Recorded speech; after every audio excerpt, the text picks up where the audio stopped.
of other commissioners and directors who are working collaboratively together to improve the quality of life in the city of Buffalo is very, very important. This week, we heard from the county executive do his state of the county next month. Actually, very coming up soon. You're going to get information regarding the state of the city that the mayor is going to be announcing, and so we look forward to that. We're going to preview a few things here on our block chat. Shh, don't tell nobody, but we want to make sure that you guys get that inside information in terms of moving forward. On a different note, and we all understand the power of block clubs and the power of those individuals who stand forth in their communities to volunteer, but also to act as a go-between and an ombudsman between the residents in the community and government and all types of services. Um, you know, I found out earlier this week that the president of the Minnesota Avenue Block Club, Yvonne James Brown, had passed away. Many of you who have not known her, a great individual, someone who championed not just block clubs, but if you've ever gone over Minnesota Avenue, they're one of the few streets that have an island. And just by her sheer will and work and working with students and those, just transformed that island into just a beautiful place. They were a recipient of our of your block grant, and so just wanted to take a moment just to acknowledge her.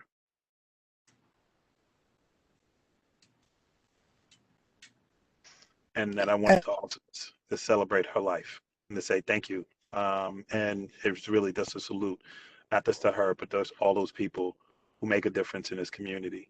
And so I see my colleague, Nicole. She's going to take us. Oh, hey, Gail, how are you? Hi, I wanted just to say something about Yvonne because Yvonne Please do. was a founding member of the Black Dance Workshop School of Movement. She also was a founding member of the Black Student Union at the University of Buffalo. I've known Yvonne for almost 55 years. We met at the University of Buffalo. And yes, this is a great loss to us for on so many levels.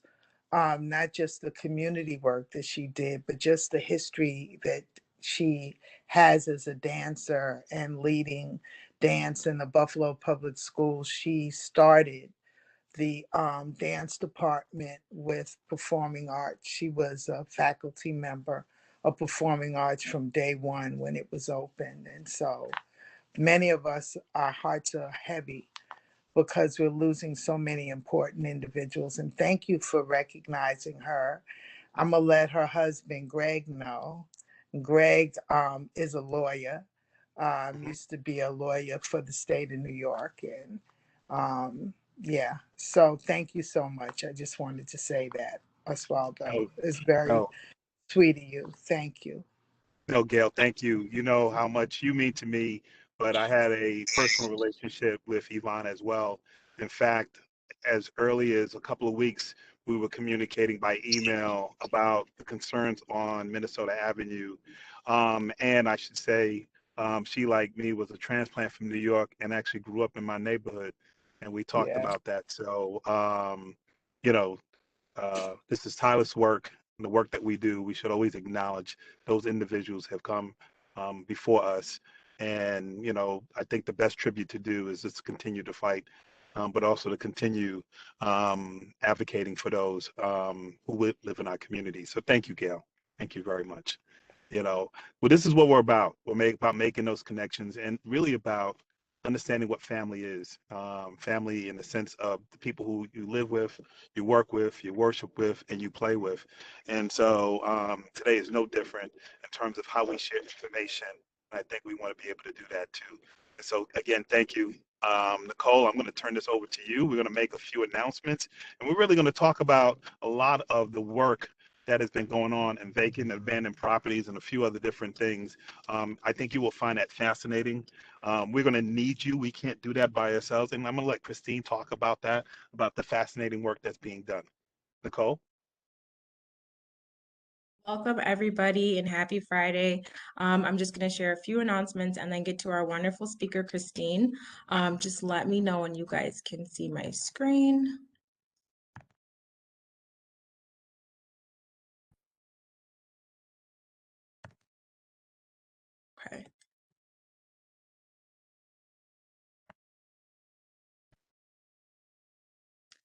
So as always, we have a reminder about Stand Up Buffalo. If you are at risk of eviction or know somebody who is, due to the inability to pay rent as a result of the pandemic, there is some help that we can assist you with. So if you would like to learn more, find out more about this, call 211 and apply there as well, or you can visit standupbuffalo.com for more information. Tenants and landlords still sign up for the City of Buffalo's free apartment building recycling program. You can keep the city clean and green. For more information on this initiative, you can visit buffalorecycles.gov/apartments, or you can call the number listed on screen for more information as well. There are various waste drop-off locations, different locations for different types of waste. So electronic, refuse disposal, and yard waste. You can note the different locations for this. There are various hours for the different drop-offs as well. And no material other than what is listed is accepted at these locations. So for more information, you can also visit buffalorecycles.gov to find out more about this. There's a free shredding event and clothing recycling donation drive happening Saturday, April 9th, 9 a.m. to noon at JFK Park. So of course, to let you know what is going to be accepted at this shredding event. So household and personal papers only. And non-shredded materials should be recycled in the recycling tote and not brought to this event. And in case you do need more information, you can call 311 for this one, or visit buffalorecycles.org. The bulk trash schedule is in effect for the 2022 spring collection. The first district coming up is Ellicott. So this Sunday, you can place out that bulk trash for collection, as well as the 2022 tire drop-off schedule. You'll see that on the side, and you can drop that off at 197 Broadway. Earth Month 2022 is also in effect. There is ongoing events happening and different events on the weekends in April. April 22nd is Earth Day, of course. And so you want to join the world's largest environmental movement to end plastic pollution and honor the earth. So you can look at this flyer and see which events, of course, you would like to participate in.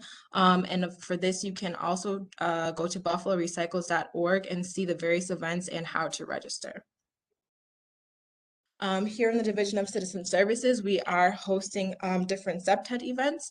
So the one coming up is a free community CEPTED training, April 13th through 15th, 6 p.m. to 8:30 p.m. And it is going to be located at the BETC. You can find out more about this through Ron Dixon, and his email is listed on the flyer, or you can use the QR code to register. E4All is hosting an All Ideas Pitch Contest. So if you have a business idea, they want to hear it, you can get expert feedback on the idea, network with others in the community, and you can win thousands in cash prizes. You can apply by scanning the QR code listed on screen, or you can visit the link E4All and /NY/Buffalo, or you can email buffalo@e4all.org for more information on how to make your pitch or how to apply to the programming. You join Mayor Brian Brown for the Great American Cleanup. This is going to be happening as well. You can schedule your own event between March 21st and June 22nd. You can request free cleanup supplies such as trash bags and arrange for a free trash pickup by calling 311. Or you can volunteer at a cleanup event, and volunteers will be assigned to a location to clean up litter or other tasks. And you can register for this by calling 311 or visiting the link on screen, as well as you can simply visit the city website and follow the prompts. And for more information, you can email rdixon@buffalony.gov or scan the QR code to sign up. A child with autism signs has been added to the list of roadway caution signs. If you are a parent or guardian or know somebody in your neighborhood who may need this sign to warn motorists, there are a few eligibility requirements that do have to be met in order to get the sign. And you can apply by calling 311, or you can go to buffalony.gov. So we are encouraging everyone to apply today who is eligible. City youth between ages 14 and 21 can sign up online at buffalony.gov. And the completed applications are due by next Friday, April 15th. And of course, they can earn money, gain meaningful work experience, and much more through this summer youth internship. For more information on this, you can visit buffalony.gov. We're also looking for volunteers through the Division of Citizen Services. If you'd like to join the Good Neighbors Network, we are looking for you and help us as we do what we can for a good cause. If you want to find out more about this initiative, you can contact our Save Our Streets coordinator, Michael Smith, and his email is listed on screen, and all the emails will also be put into the chat, or you can call 311 to sign up. For those who know residents who may be having trouble coping or experiencing any behavioral health issues or mental health crises, there is the Buffalo Police Department Behavioral Health Team. They work in collaboration with Endeavor Health Services to provide on-site screening, assessment, de-escalation, and diversion for people in need. And so if you know somebody who is experiencing obviously a mental health crisis or there is an imminent concern, you can call 911 to request the BPD, BHT, or crisis intervention team. To find out more about this, you can call the number listed on screen and see exactly how this would work. So there is the ability to become a firefighter if you apply by April 29th and take the exam. The exam date is on June 24th.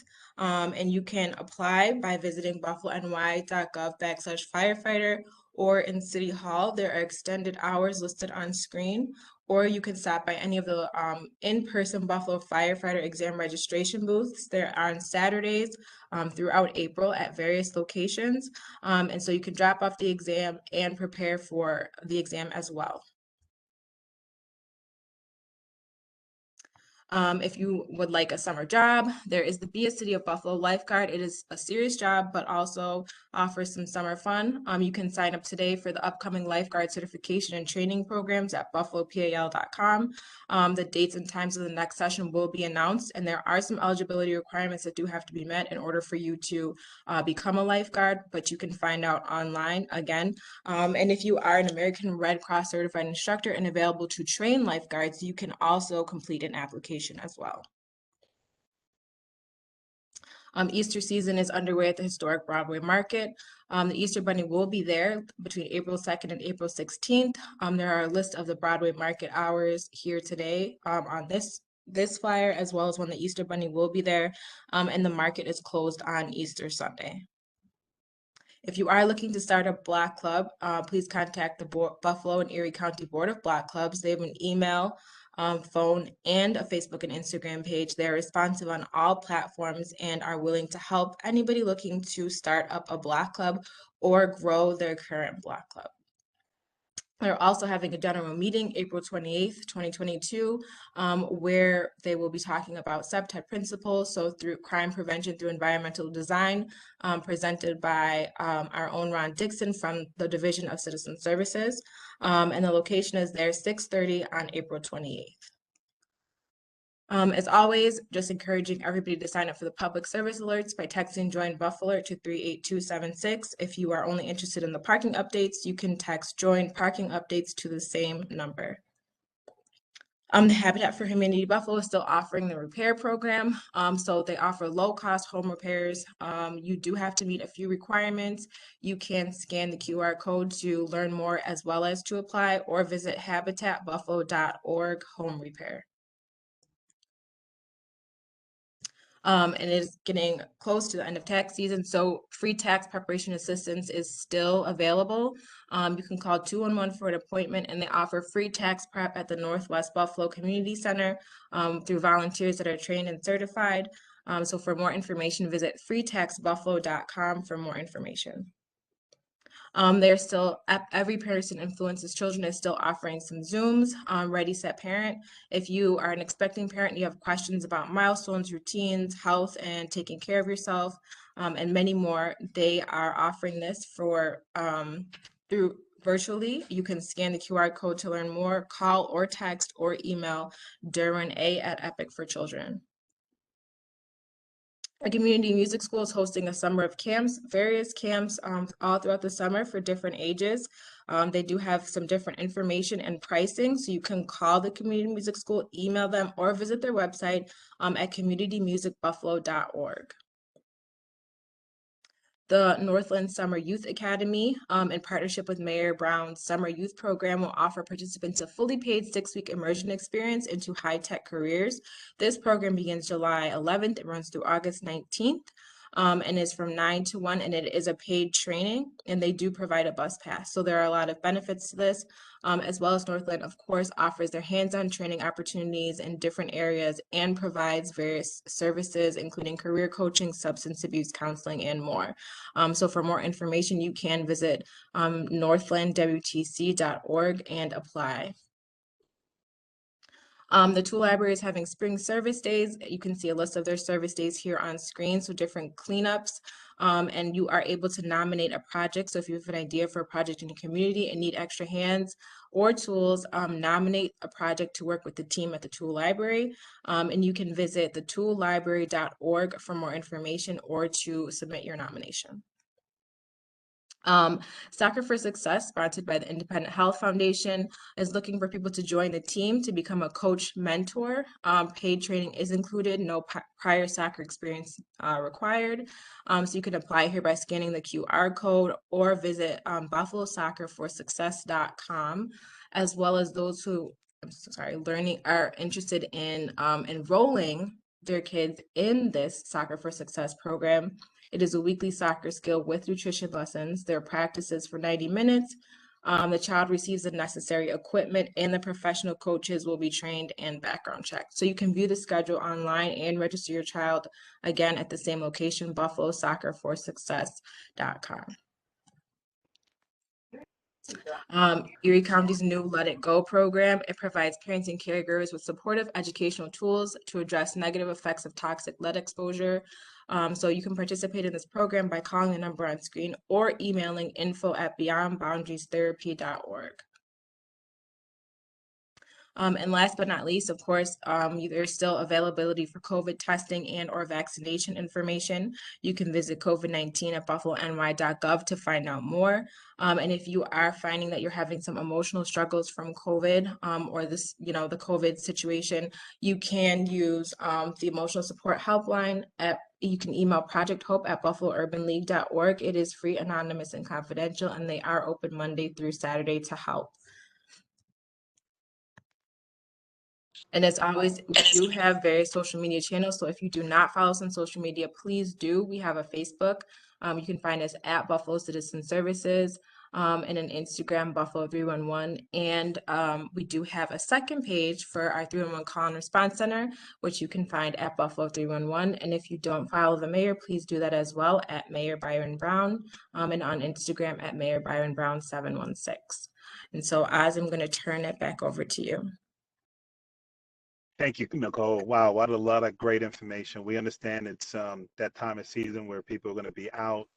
Please take advantage of those opportunities, especially cleaning up. Obviously, we understand the city has a responsibility, but where neighbors who want to band together, who want to do things, we're going to help you out with bags and doing the pickup and a whole host of volunteer type of information. So it is now the season to do that. People are starting to get out and take a look at things and whatever ways that my office or this office and the city can help you. We want to be able to do that.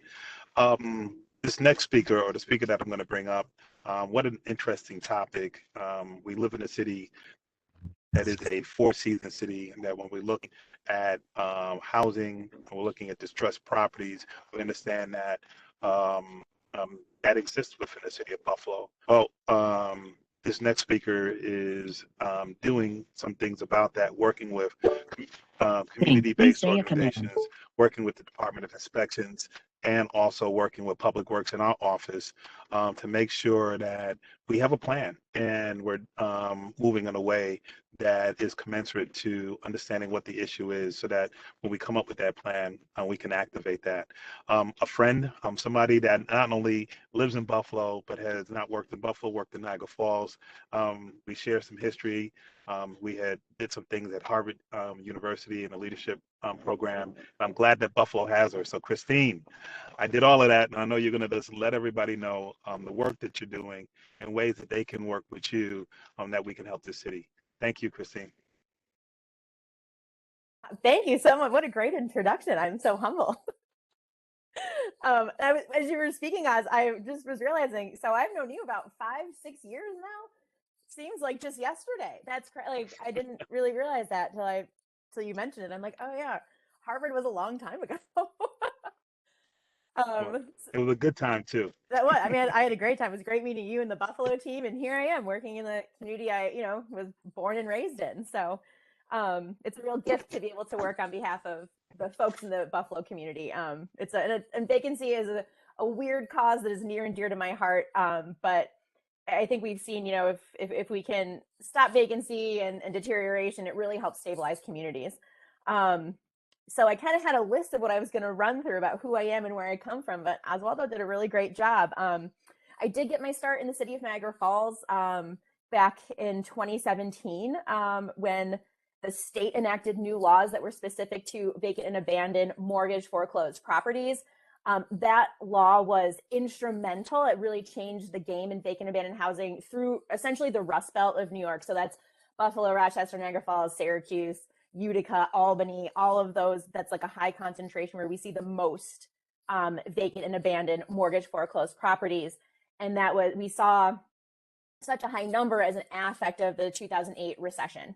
So those laws actually allowed municipalities to hold banks accountable for the upkeep of properties while they were in foreclosure. In New York, foreclosure can be 6 months or it can be 17 years, right? It just depends on the legal structure of the case and who's involved and how it works out.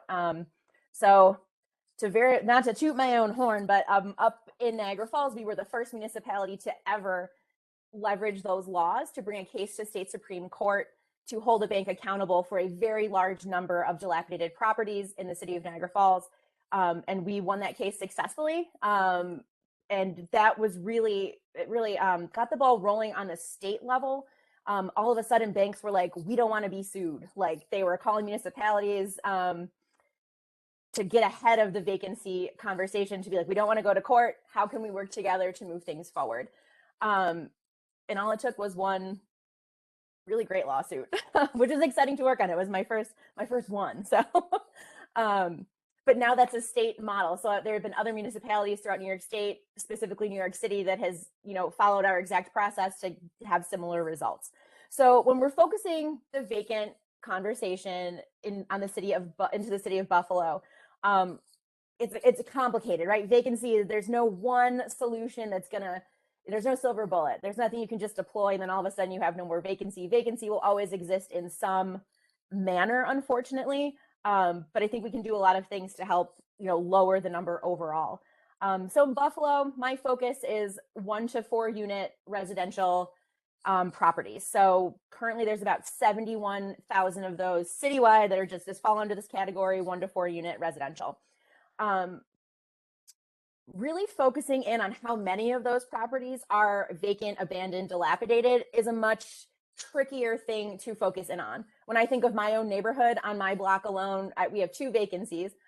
One is severely dilapidating, and the other one you would never know it was vacant unless you lived in the neighborhood, right? It's like it's maintained, someone is doing something to it, but it's curious when you're like, no one ever goes in and out, right? But it's still a vacancy. That's still a property that we could potentially activate, put a homeowner in, and have it, generating a nice things for the neighborhood. The dilapidated property, which is just a few doors down from this other one, that's a different story because it is blighting. It's not great for the community, and blight spreads pretty quickly. So we're trying to hone in on this overall number of how many suspected vacants we have in the city. It's tough to do because it's tough to just identify, right? Even if you went and looked at every property, you would miss some. So I do know for a fact that when we look at mortgage foreclosures per the state registry, there's about 100 in Buffalo that are vacant and abandoned, but not necessarily dilapidating. They are just somewhere in the foreclosure process. Since I came on board with the team, we've been able to move about 15 of those through foreclosure and through auction and into the hands of a homeowner, which I think is really great. So I guess how am I approaching the project from where I sit? I have this really unique role, which I really, really love. So I have a portfolio of other projects, but with the title of special projects manager, but vacant and abandoned properties is like the most special project that I work on. I love it. So I really get to quarterback this conversation. So no one department within City Hall can fix it, right? We need everyone to work together. And prior to having someone sitting in my seat, those conversations weren't like, they were kind of happening, but they weren't happening with full focus. But as soon as you have like a champion for something, it's like people feel that energy and that passion, they want to be involved. And I think that's what I bring to the table. So I work across every single department in the city of Buffalo that you can imagine. And really it's about unifying people and having these conversations, right? I can't do my job if I don't have legal on board, if I don't have the Department of Permits and Inspections on board, if I don't have DPW on board, if I don't work with the wonderful folks down in Citizen Services, not like I can't get my job done, right? Because we all have to work kind of cohesively together, and that's where the success is. So I guess the focus on, or my goal or approach is kind of threefold when we talk about vacancy. The first thing is like we have to identify properties that are actually vacant, and that's what we're working on now. That's what I need this group for, because you folks are the boots on the ground in neighborhoods. You know your neighbors, you know who kind of lives on your block.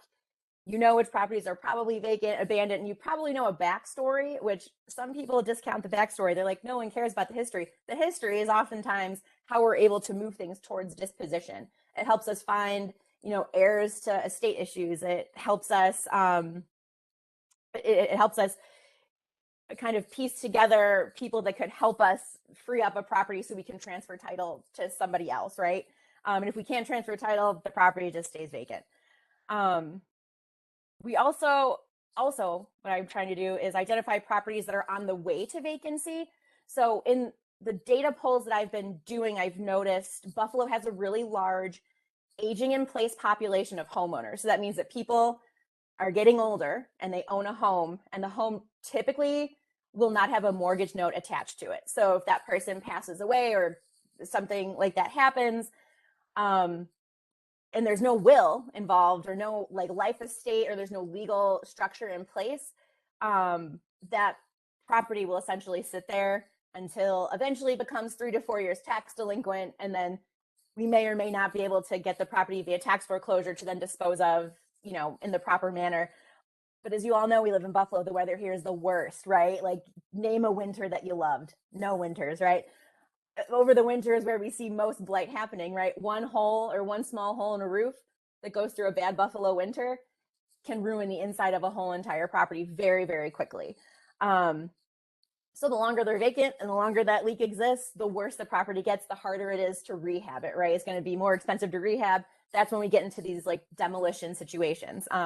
Demo is always my last choice, just because I think Buffalo, we're very lucky. We have a lot of great older homes here, right?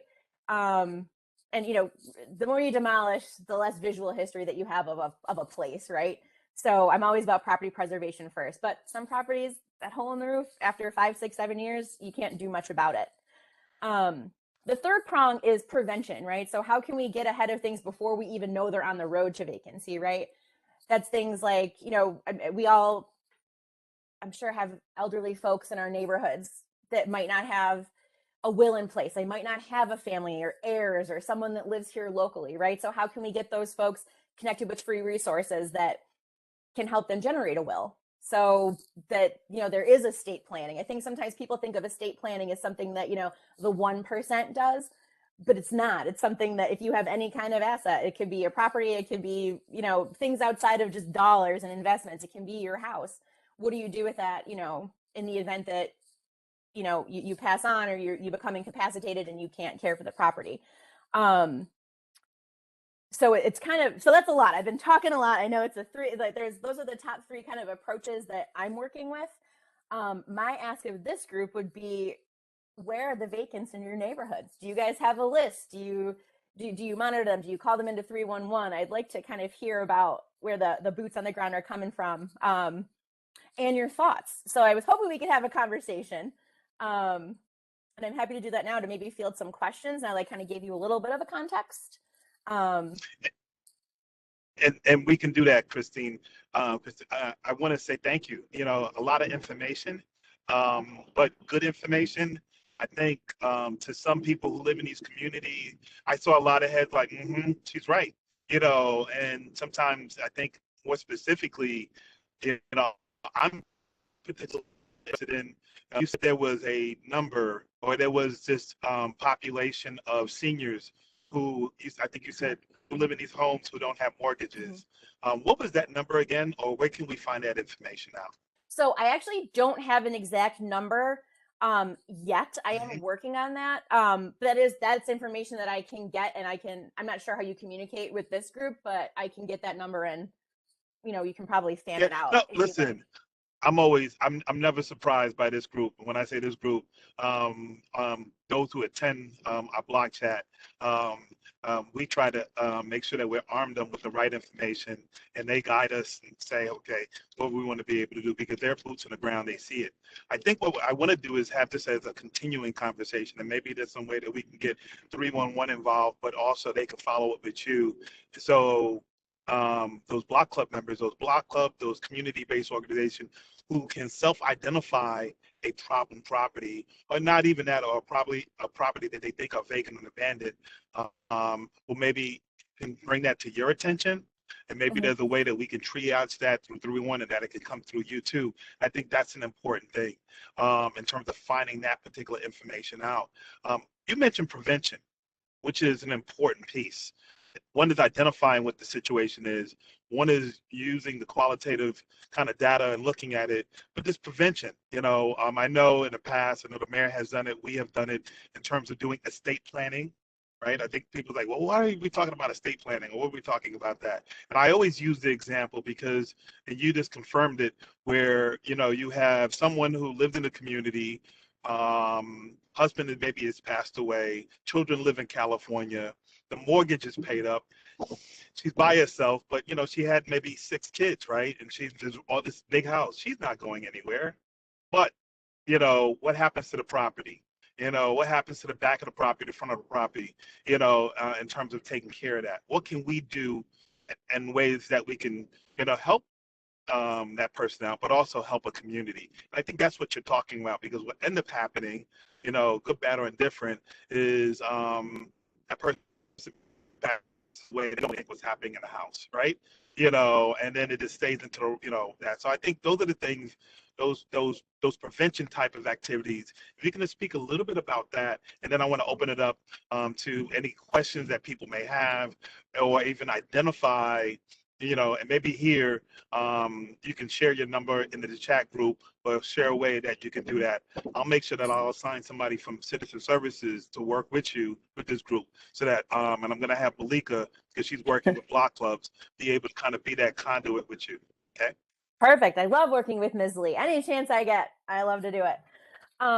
So I think the question you had posed as was about prevention, right? So, and prevention looks like a lot of different things. I guess the easiest way for me to relate this, or communicate to the group, is like my personal experience. I live in a neighborhood, and it's a little bit of a transient population with rentals, but it's also really stabilized by homeowners, right? It's a street of single family homes. Kind of at the other end of the street, there's some rentals. The surrounding streets are very, very heavy rentals. So they're technically vacant a couple months out of the year. But what do I know about my street? I literally grew up on this street, and after living in New York City for 10 years, I came back to the same street. I love it. It's a great neighborhood. I know all of my neighbors, right?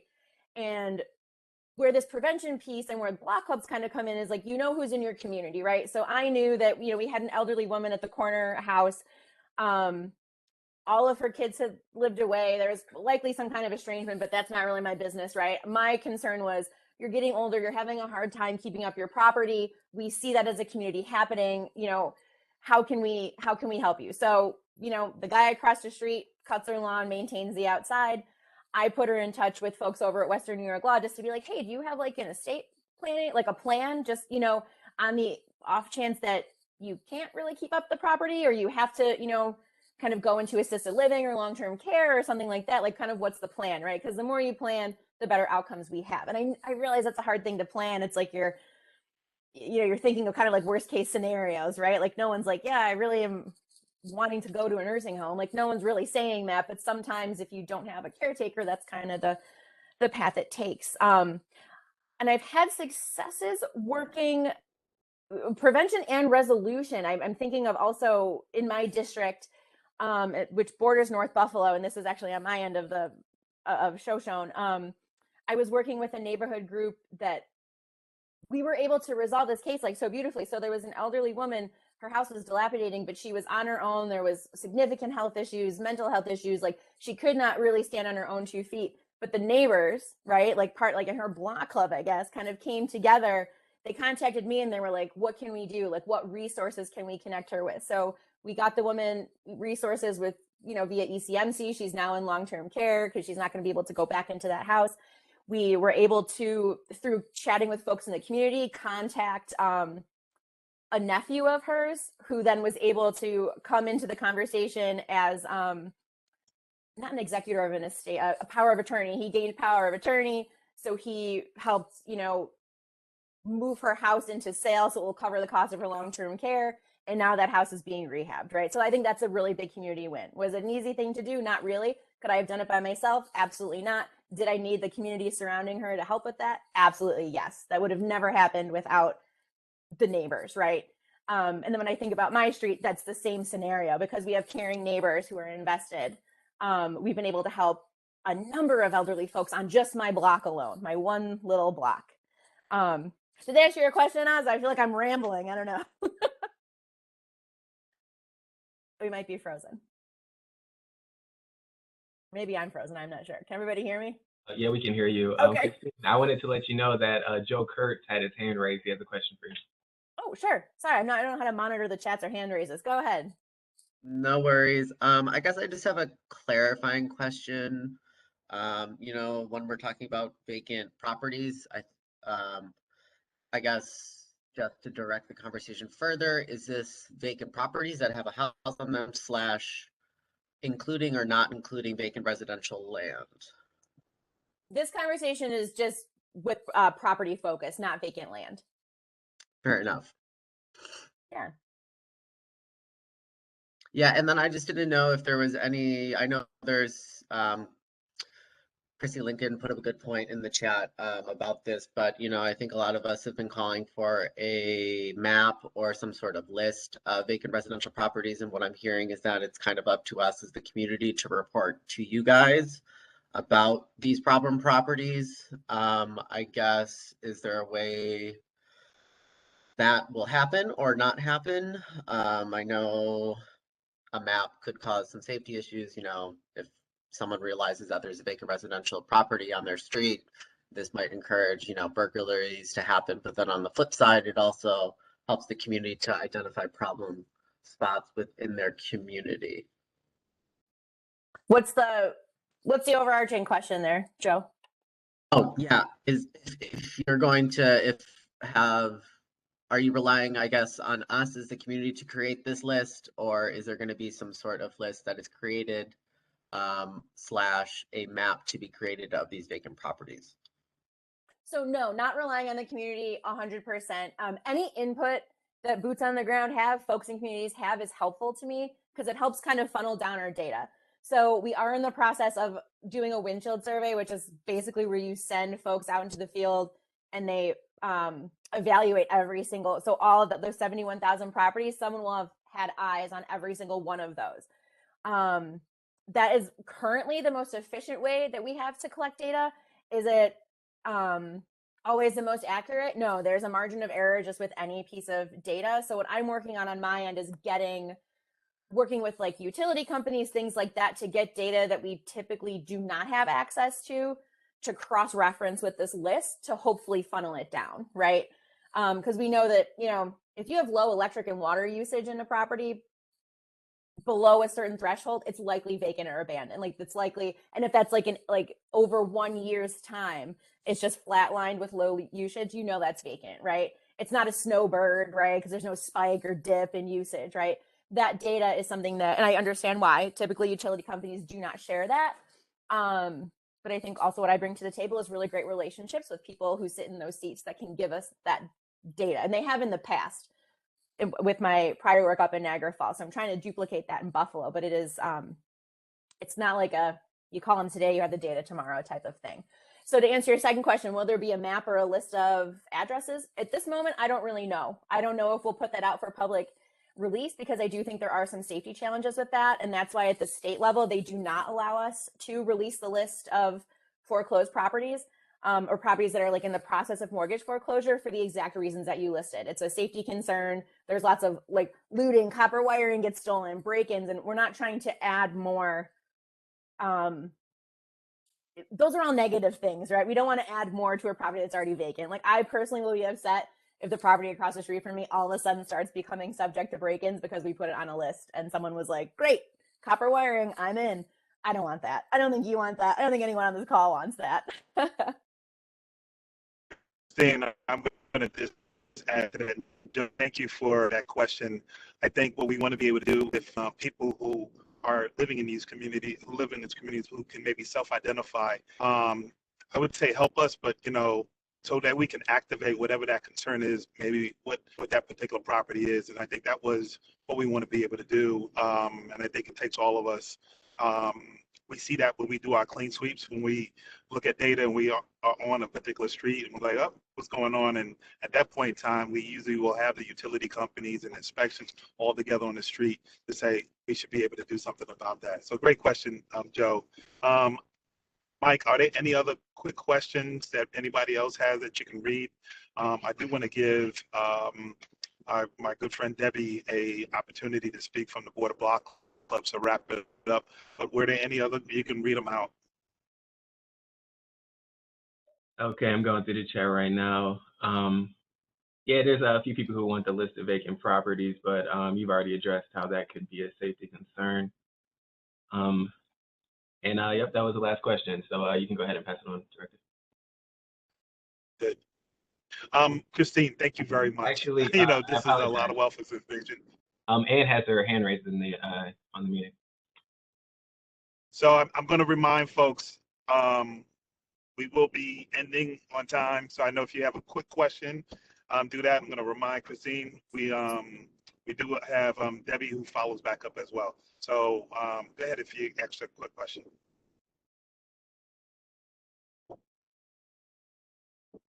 I ask a question, or I couldn't hear you. Yeah, I said if it's a quick question, go ahead.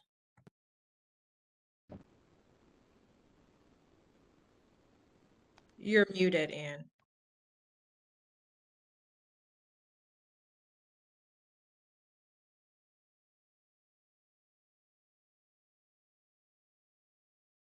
How's that? Okay, go ahead. Good. I wanted to thank everybody and let you know that our 2-week fundraiser that my girlfriend and I hooked up for Ukraine raised $16,200. I don't know if anyone saw it on the news. That's great. That is Okay. great. That is great. I wondered if Joe is still with Grassroots. Can't hear. I can't hear. I can't hear anybody. I think. So, Anne, Now I can hear. okay. So, did you have a question for Christine? We were just curious. No. I thought she said she was done. I'm having problems with my speakers. Okay. Okay. No, she is. But you know what we'll do if Joe is on, I'll make sure that he can reply it back in the chat, or I don't know if he's on or not. I don't know if he's still there. Because I think if he's we'll still make with sure Grassroots, they were the ones doing a lot of the vacant properties. That was my question, really. Okay. Okay. Hey, and looks like Paul Perez has a question. Go ahead, Paul. All right, thank you, people. Just a quick question for a young Black developer in the city of Buffalo. I'm actually right now in the process of developing a single-family house, carriage house in my backyard, and I'm looking to expand and trying to help redevelop the community from within in the East Side specifically. What advice and what is the process for someone such as myself to go about purchasing properties in the city of Buffalo? They could be vacant lots and then doing new construction, as I have the template right now for my new carriage home.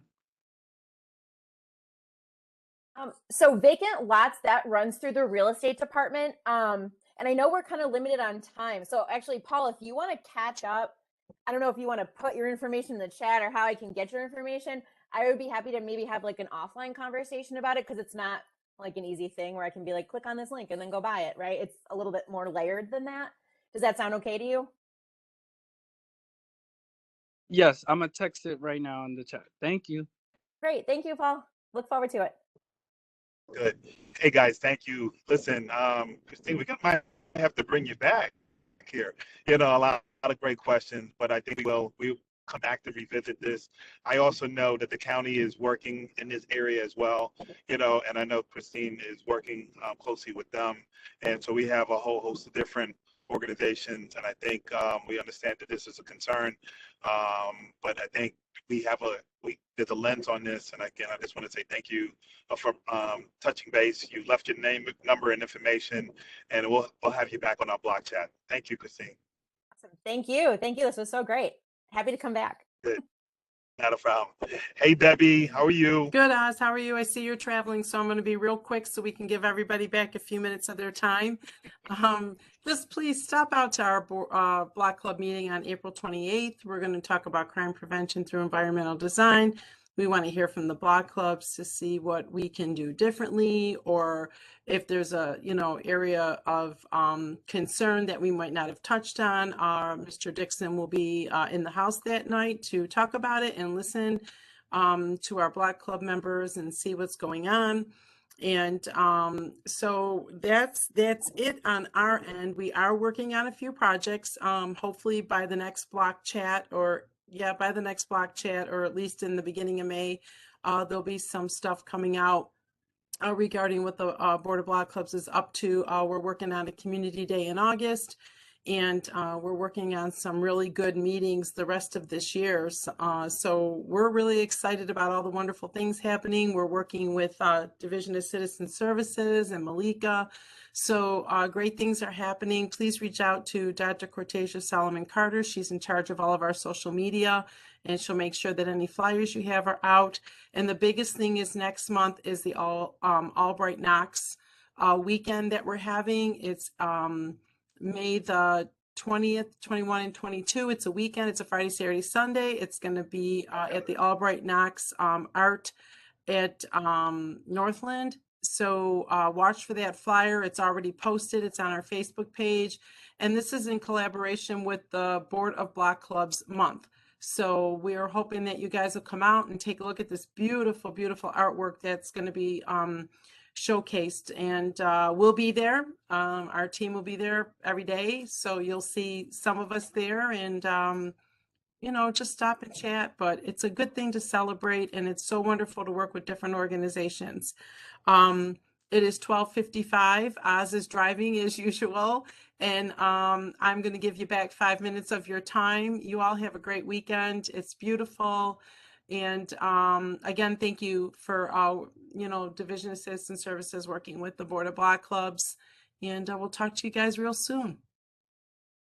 Listen, thank you, Debbie. And yes, we are giving you back a few minutes of your day to do whatever you want to do with it. Make sure you attend the Board of Block Clubs. Listen, Debbie knows what she's talking about when she's talking about SEPTET and crime prevention through environmental design. She has been trained and know a few things, so she can train others. We're excited about that. We're going to kind of whet your appetite about crime prevention through environmental design, and then hopefully entertain that we can do some advanced classes. And we have folks here who are trained to do that too. So I want to say thank you to the Board of Block Clubs. I want to say thank you to everyone here. Enjoy your weekend. It was something I think Marlon Keefe talked about, just the power of each other, and how we need to make sure that we lift each other up in strength, because with many, we're more powerful than this one. So thank you, and have a great, great weekend. We'll see you next Friday. Bye, everybody. Oz, drive safe. We'll talk to y'all soon. Thanks again, You Michael. can see my eyes. My eyes are on the road. I see you. I see you. Just make sure you keep them there. Thanks again, Mike. Bye, everyone. Thank you. Thank you. Have a great weekend, everybody. Have a great weekend, everybody.